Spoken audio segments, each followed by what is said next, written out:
अस्सलाम वालेकुम वरहमतुल्लाहि वबरकातुहू। सलीम दवाखाना बुलवाल की तरफ से हकीम ख्वाजा मोहम्मद नईम आपकी खिदमत में हाज़िर हूँ। आज का जो नुस्खा है ये सिर्फ हुक्मा कराम के लिए है। इसका नाम है बेमुमसिक नंबर 95।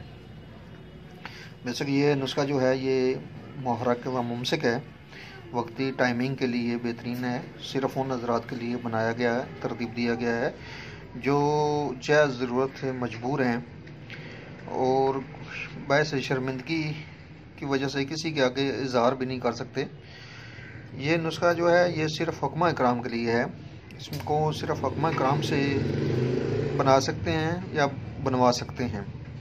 इसके अज्जा के अंदर पक्कर करा एक नंबर है,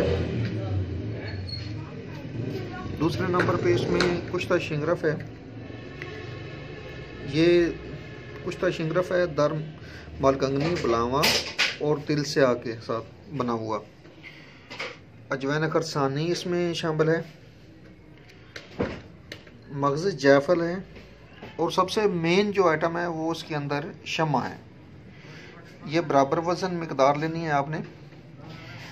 इन तमाम अद्वियात का सफ़ूफ बना लें, शमा को मुदब्बर कर लें अर्के गुलाब के साथ, और दाना मटर के बराबर गोलियां बना लें। एक गोली वक्त ख़ास से 1 घंटा कबल नीम गर्म दूध के साथ इस्तेमाल करवाएं। इंशाअल्लाह ताला किसी और दवा की ज़रूरत नहीं होगी इस दवा के सामने। दोबारा अर्ज़ कर दूं कि यह सिर्फ मजबूर लोगों के लिए बनाया गया है नुस्खा है, जो जय ज़रूरत से मजबूर हैं, पूरे करना चाहते हैं, और उनके लिए अल्हम्दुलिल्लाह ये बग़ैर किसी नुकसान के काम करेगी मेडिसिन।